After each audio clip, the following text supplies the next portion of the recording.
Fala galera, sejam muito bem-vindos a mais uma videoaula aqui no nosso canal Biolodúvidas do nosso querido curso de Farmacologia. Para quem não me conhece, eu sou o professor Rafael Barbosa, sou farmacêutico, sou formado aqui na região do Cariri e hoje estou trazendo para vocês uma videoaula super interessante sobre sistema nervoso autônomo. Então, antes de começar a nossa aula, pega aí teu caderno, pega tua caneta, faz aquele ritual de estudante que você usa aí para assistir essa videoaula, tudo bem? Então na aula de hoje nós vamos abordar tópicos muito importantes acerca do sistema nervoso autônomo. Nós vamos falar de alguns tipos de medicamentos que atuam sobre esse sistema, vamos falar um pouquinho mais sobre a fisiologia desse sistema e em alguns momentos até adentrarmos aí na anatomia. Antes de tudo, é importante que você vá aqui no sininho, ative as notificações. Se você caiu aqui de paraquedas, se inscreve no canal, que sempre tem vídeo novo aí no nosso curso. Não deixa também de deixar o seu like, que isso fortalece a nossa amizade, beleza? Então, sem mais delongas, puxa a vinheta Charles Darwin.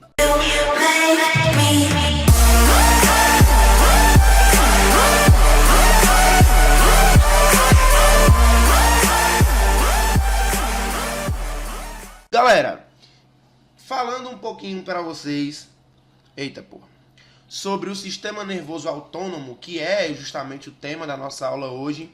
Deixa eu pegar aqui e trocar aqui o ponteirozinho, né, para a gente poder trabalhar com a aula de boas.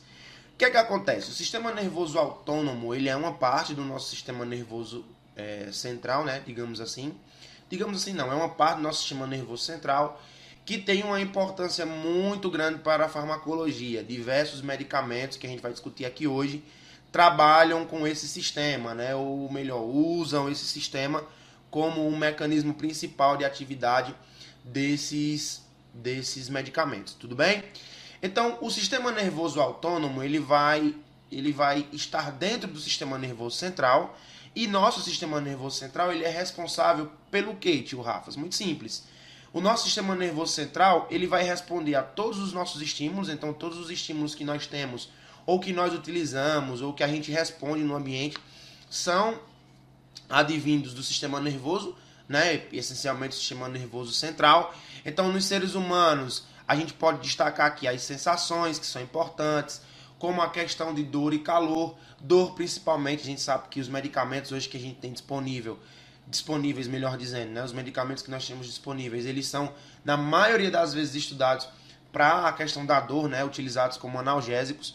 Então, todos os sentimentos, pensamentos, programações de respostas emocionais, motoras, são utilizados, né? Passam pelo nosso sistema nervoso.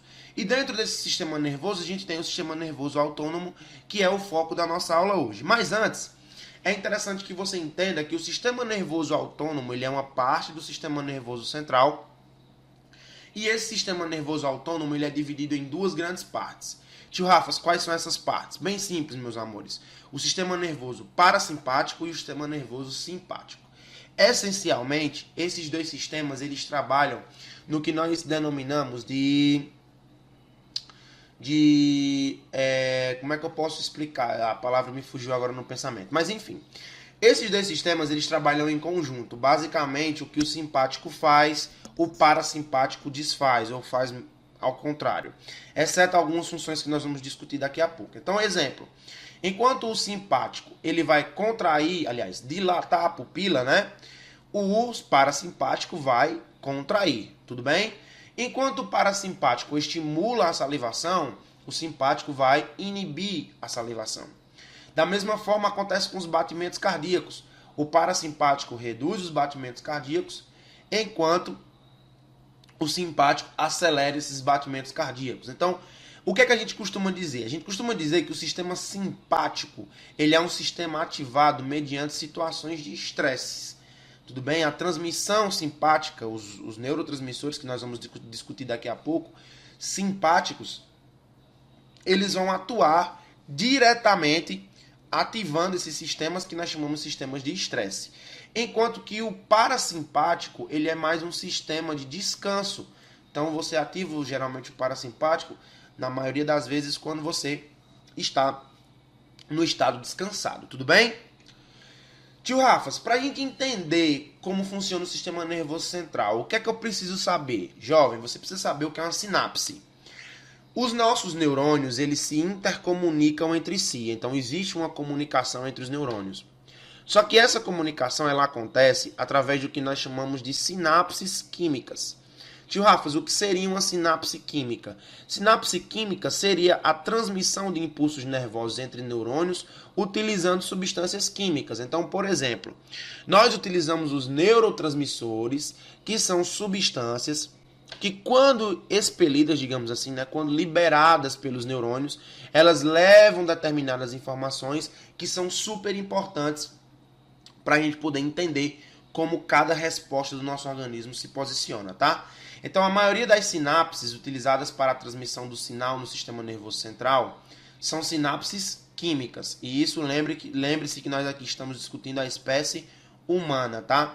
No meu canal, Papo de Farmácia, eu vou ver se eu consigo fazer um curso de farmacologia veterinária. Vamos ver aí, vamos ver o que é que a gente pode fazer, beleza? Que sempre vão transmitir esse sinal em direção, ou seja, numa única direção, o que nós chamamos de condução unidirecional. O que seria a condução unidirecional? Ele está dizendo para a gente que toda vez que o neurônio ele transmite uma informação, ele transmite essa informação de maneira que essa informação ela é mantida unidirecionalmente, ou seja, ela acontece de maneira unidirecional, numa única direção. É sempre de um neurônio para o outro, sempre nessa sequência, nunca muda, tá? Então essa é uma característica importante desse tipo de sinapse, permitindo que os sinais atinjam alvos específicos. Então, uma grande característica do nosso sistema nervoso é que ele tem especificidade. Então, determinadas funções que ele exerce, determinadas atividades que o sistema nervoso ele exerce, automaticamente ele exerce através de atividades específicas. Então, na maioria das vezes, essa especificidade, né, ou essa especificidade, melhor dizendo, ela se dá justamente por essa transmissão unidirecional. Então, pelo fato do neurônio transmitir essas informações em uma única direção, faz com que essas sinapses sejam bem mais específicas, tudo bem? Como é que esse evento se inicia? Esse evento vai se iniciar com a secreção de uma substância química, que é chamada de neurotransmissor. E os medicamentos eles podem atuar nesses sistemas basicamente de duas formas. Ou ativando a liberação desse neurotransmissor, ou inibindo a atividade desse neurotransmissor. Tio Rafas, como é que ele poderá ativar? Ele pode ativar induzindo a produção do neurotransmissor ou inibindo os mecanismos fisiológicos, né, os mecanismos que o nosso corpo já tem de destruição desses neurotransmissores. Quer um exemplo? A fluoxetina ele é um inibidor da recaptação de serotonina. Então o que é que ele faz? Ele não estimula a produção de serotonina, ele inibe o mecanismo que o seu organismo usa para destruir essa serotonina. Então, por ele inibir esse mecanismo, automaticamente ele promove ali um aumento dessa serotonina no meio. Então, justamente por isso, a gente pode dizer o seguinte, que alguns medicamentos eles podem atuar tanto aumentando a síntese do neurotransmissor, como eles podem atuar aumentando os mecanismos, ou melhorando, ou inibindo, melhor dizendo, os mecanismos que o nosso corpo utiliza para a destruição desses neurotransmissores, tudo bem? Esse neurotransmissor ele vai atuar em proteínas receptoras presentes na membrana do neurônio, subsequente, ou seja, no próximo neurônio que recebeu essa transmissão, promovendo excitação ou então inibição. Beleza? Então pode acontecer tanto um mecanismo excitatório quanto um mecanismo inibitório. Vai depender aí da transmissão que nós estamos falando, tá? Então, as substâncias neurotransmissoras mais conhecidas que nós temos, as duas principais que nós vamos discutir muito aqui é a acetilcolina e a norepinefrina. Nós vamos falar dos dois, tá? Que são muito mais importantes. Mas nós também temos outros, como é o caso da epinefrina, da própria histamina, do ácido gama-aminobutírico, que nós vamos discutir em uma próxima aula, que é o GABA, certo? Glicina também, que é um aminoácido muito importante. A serotonina e também o glutamato. É importante que o glutamato, ele é derivado de aminoácidos. E no curso aqui no Biolodúvidas, nós temos um canal é foda. nós temos um curso de bioquímica, e inclusive é uma das aulas que o professor Patrick vai ministrar sobre o metabolismo desses aminoácidos, beleza? Então é importante, fica ligado lá para não perder as aulas do curso, tudo bem? Então, tio Rafas, me mostre uma figura que me diz como essa transmissão nervosa pode acontecer. Claro, meu amor, olhe para cá. Aqui nós temos uma membrana pré-sináptica, que é um neurônio, tá? Ó, um neurônio, beleza? Esse neurônio, ele tem as organelas celulares que uma célula normal tem. Então aqui a gente vê as mitocôndrias e aqui a gente vê o que nós chamamos de vesículas. O seu professor de farmacologia ele vai falar vesículas. Essas vesículas é como se fossem poços, onde dentro desses poços a gente tem esses neurotransmissores, tá? E aí vai acontecer um estímulo, que eu vou mostrar mais especificamente no slide posterior. Esse estímulo, ao acontecer no neurônio, ele vai induzir essas vesículas a se aproximarem dessa membrana, que a gente chama de membrana pré-sináptica, que é do neurônio pré-sináptico. Ao se fundir com essa membrana, ele vai liberar esse neurotransmissor, no que nós chamamos de fenda sináptica, que é esse espaço aqui em branco que vocês estão vendo, que é o espaço entre o neurônio pré-sináptico e o neurônio pós-sináptico. Com um detalhe importante, pessoal. Os neurônios eles não se tocam, porque se eles se tocassem, a descarga elétrica causaria um curto, como acontece na sua casa, nas tomadas da sua casa, beleza? Então esse espaço aqui nós chamamos de fenda sináptica. Essa fenda sináptica vai receber os neurotransmissores que são liberados dessas vesículas e esses neurotransmissores, por sua vez, vão se ligar em proteínas de superfície que vão estar na membrana do próximo neurônio. Então aqui nesse slide eu estou trazendo para você um mecanismo bem simplificado do que acontece, tá? Mais à frente a gente vai discutir especificamente como isso funciona. Então o sistema nervoso autônomo ele vai regular processos corpóreos que não estão sob dependência direta do controle voluntário. Nós temos dois tipos de controle. Nós temos um controle voluntário e um controle involuntário. Basicamente, o controle voluntário é aquele que você controla, por exemplo, vou contrair o meu braço, então você consegue fazer isso.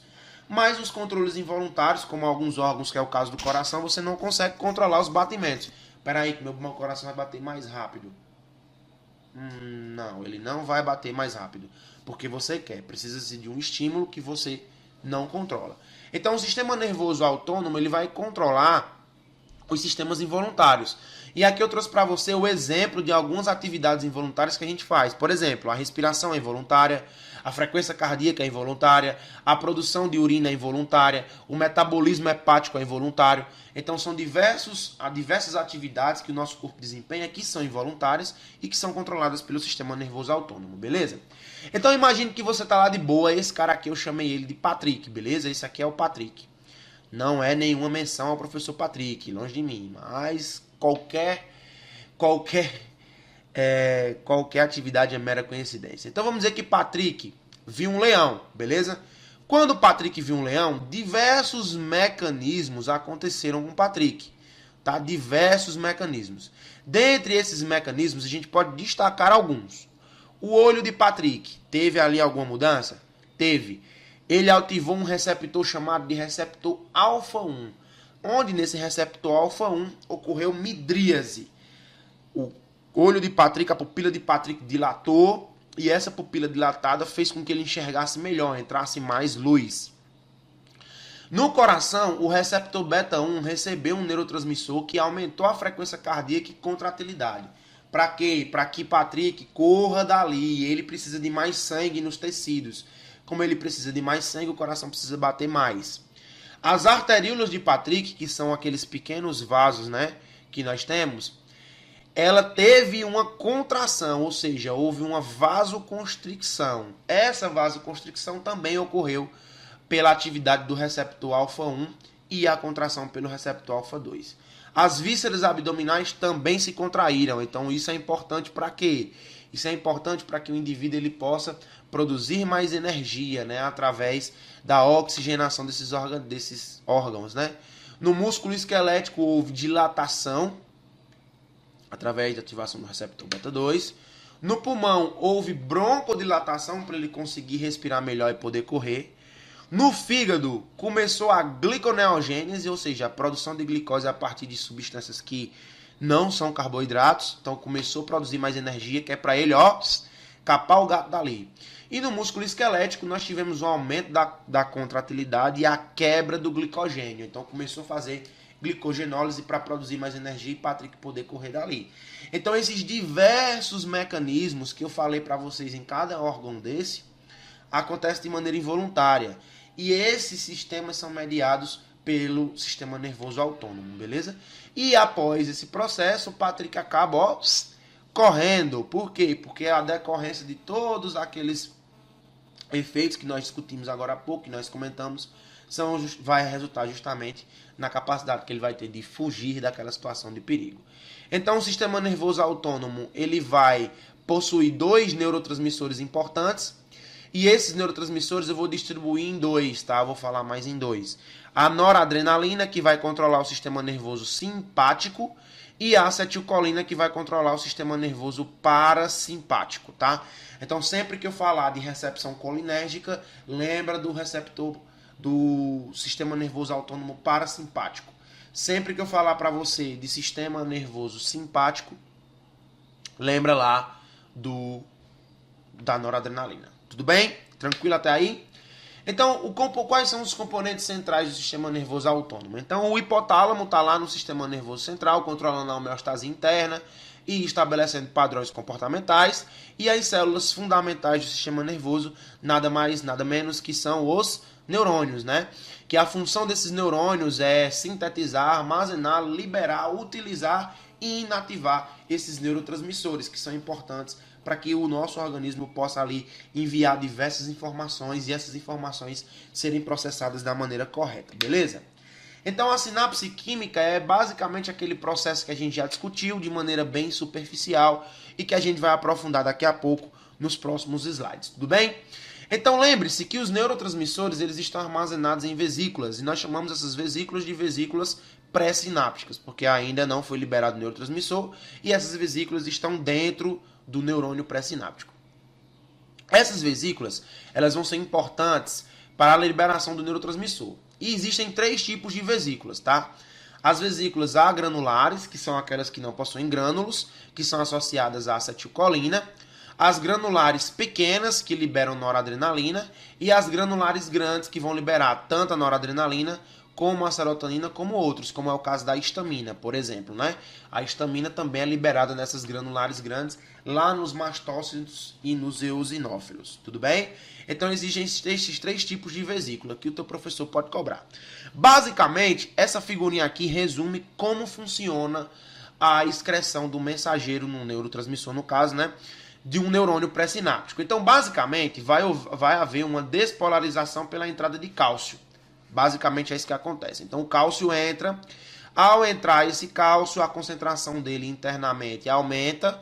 Isso é um sinal para quê? Para que a mitocôndria produza mais energia e induza que essa vesícula que contém um neurotransmissor, ela seja fundida com a membrana e a partir disso, a partir dessa fusão com a membrana, ela libera ali um neurotransmissor na fenda sináptica. Então veja só. Eu induzi a entrada de cálcio, né? Houve ali um estímulo em que o cálcio entrou dentro o cálcio entrou dentro do neurônio. Ao entrar, a concentração dele aumentar aqui dentro, ele estimula a mitocôndria a produzir mais energia por diversos mecanismos. E a partir disso, essa energia é direcionada para essas vesículas que posteriormente vão se fundir com a membrana, liberando o neurotransmissor em questão. Tudo bem? Se for um neurônio colinérgico, liberar acetilcolina. Se for um neurônio adrenérgico, vai liberar noradrenalina. Tudo bem? Esse neurotransmissor, por sua vez liberado, vai interagir aqui com a membrana do neurônio pós-sináptico e aí ele pode desencadear diversas atividades. Ele pode ser um canal iônico, ele pode ser um receptor ligado à proteína G, ele pode desencadear a fosforilação, ou a quebra, ou a sinalização de segundos mensageiros, e aí dentro da célula desencadear uma série de reações que a gente vai discutindo isso ao longo das próximas aulas, beleza?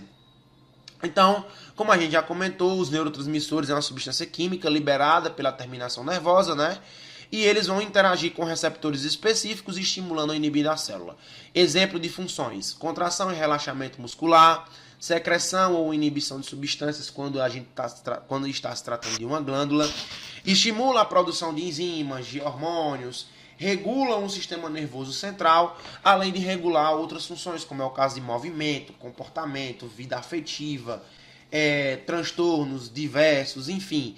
Eles podem modular aí uma gama de atividades e isso a gente vai discutindo de acordo com as classes que a gente for conversando, tá? Então a gente já falou desses exemplos de neurotransmissores, né? Que é a acetilcolina, noradrenalina, a dopamina, que é muito importante, nós vamos discutir sobre ela depois.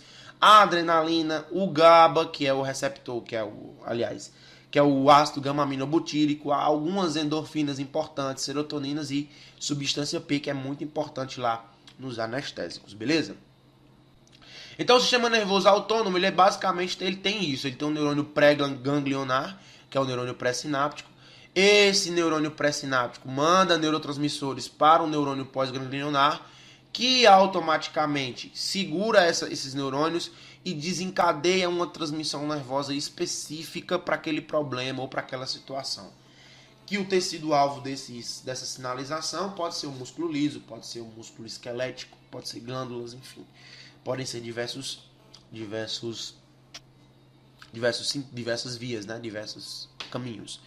Então, voltando para aquela figurinha do começo, né, que nós vimos na aula, o sistema nervoso simpático faz, o parasimpático faz ao contrário. Para quem não lembra, o sistema nervoso parasimpático, ele vai automaticamente ser ativado pela acetilcolina. Então, é um receptor colinérgico, enquanto o sistema nervoso simpático, ele é um sistema ativado pela noradrenalina, né, ou também chamado de sistema noradrenérgico. Com um detalhe importante: o sistema nervoso simpático, ele é um sistema nervoso de quebra, de gasto de energia. E o sistema nervoso parasimpático é um sistema muito utilizado para conservação de energia. Então é muito comum você encontrar em alguns livros dizendo que o sistema nervoso parasimpático é um sistema nervoso, um sistema nervoso autônomo parasimpático, ele é conservativo, ou ele conserva energia. É muito comum você encontrar isso, tá? Então, esse sistema nervoso autônomo, ele vai inervar a maioria dos tecidos, mantém o equilíbrio interno do corpo, estimula a musculatura lisa, cardíaca, além de glândulas. Ele é involuntário, é medular e ganglionar. Ele está presente na medula, também nos gânglios, tudo bem? Então, basicamente, o sistema nervoso parasimpático e simpático, eles vivem em um equilíbrio, e é isso que você precisa entender. O sistema nervoso simpático, ele não pode ficar 100% ativo, porque você vai ter diversas disfunções fisiológicas, né, ou não, aliás, não fisiológicas relacionadas a esse sistema. E também você não pode ter o sistema nervoso parasimpático toda hora ativado, porque senão você vai hibernar, né? Você vai estar num estado, hibernar, pessoal, no sentido figurado, tá?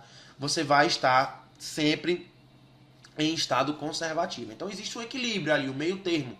Ora o sistema nervoso simpático está mais ativado, ora o sistema nervoso parasimpático está mais ativado. Mas um sempre vai fazer a atividade contrária ao outro para evitar que você tenha complicações aí em decorrência do desequilíbrio entre esses dois sistemas, tá? Então, o sistema nervoso simpático, ele é chamado de adrenérgico, toracolombar, catabólico, porque quebra as moléculas, né, gasta energia, é um sistema de desgaste. Enquanto o parasimpático, ele é colinérgico, ativado pela acetilcolina, ele é crânio-sacral, anabólico, ele forma novas substâncias, além de ser um sistema de conservação. Então, o sistema nervoso autônomo simpático, né, que é controlado pela noradrenalina, é adrenérgico. Então, ele é ganglionar, ele utiliza como os principais neurotransmissores a noradrenalina. Os receptores geralmente são receptores beta ou alfa, tá? É um sistema de desgaste, é o sistema que nós chamamos de luta ou fuga, que é aquele esqueminha que eu falei anteriormente para vocês em relação a Patrick. Ele vai causar taquicardia, aumento de contratilidade do coração, né? Vai causar midríase, que é relaxamento da pupila, vai causar broncodilatação para você respirar melhor, glicogenólise, que é a quebra do glicogênio, sudorese, e parada na digestão, além do aumento da frequência cardíaca. Então essa resposta ela acontece a nível geral, a nível do organismo inteiro, e é importante que você fique ligado nesses pontos, tudo bem? Como é que funciona, tio Rafas, a atividade simpática? A atividade simpática ela também atua na formação de lágrima, torna a salivação mais viscosa, aumenta a sudorese e piloereção. Piloereção, pessoal, é quando os nossos pelos, né, o bulbo capilar, ele ereta o pelo, né? Eu não sei se existe a palavra ereta, né? Mas comentem aí se existe ou não. Enfim, ele promove a ereção do pelo, então você fica arrepiado, né? Que é o que geralmente acontece. Ele vai aumentar a frequência cardíaca, e não só a frequência cardíaca, né? Como também a força do coração, que são duas coisas diferentes, para quem não lembra. Frequência é o número de vezes que ele bate por minuto, ou numa unidade de tempo. Enquanto a força de contração é a maneira como ele bate, com mais força, né? Como é que eu posso dizer? Como ele se contrai com mais força, né? Como as fibras musculares se contraem com mais força.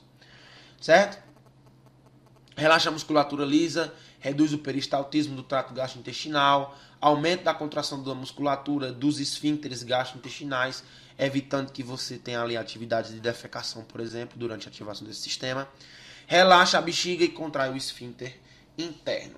Já o sistema nervoso parasimpático, ele é ganglionar também, utiliza neurotransmissores importantes, como é o caso, o principal deles é a acetilcolina, né?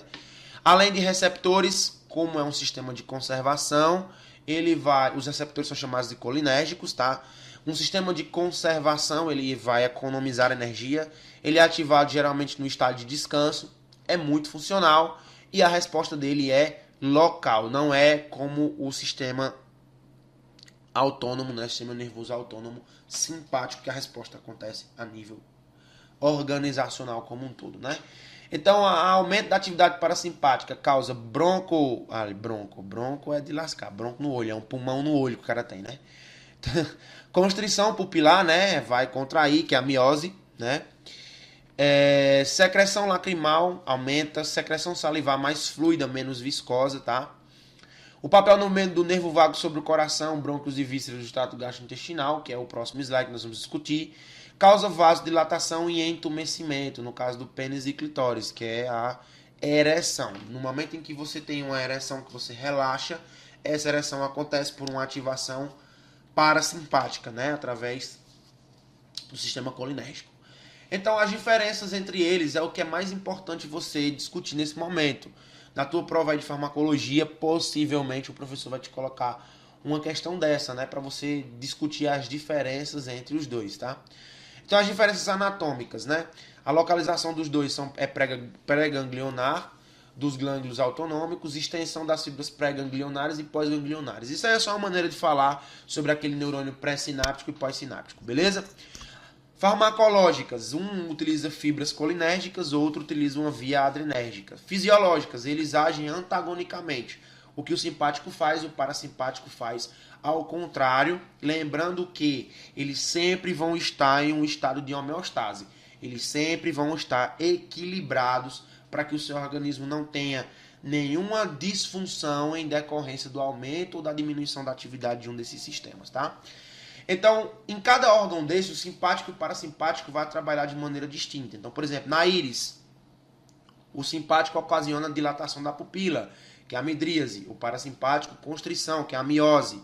Na glândula lacrimal, o simpático causa vasoconstrição, o parasimpático aumenta a secreção, tá? Então, você, quando está relaxado, tende a chorar mais, né? Nas glândulas salivares, você causa vasoconstrição no simpático e vasodilatação no parasimpático. Nas glândulas sudoríparas, você começa a ter uma secreção copiosa. Só que, olha que interessante, olha que magnífico. Nas glândulas sudoríparas, as fibras que lá existem são colinérgicas, mas quem ativa elas é o sistema adrenérgico. Olha que foda. Já o parasimpático tem a ausência de inervação nas glândulas sudoríparas, tá?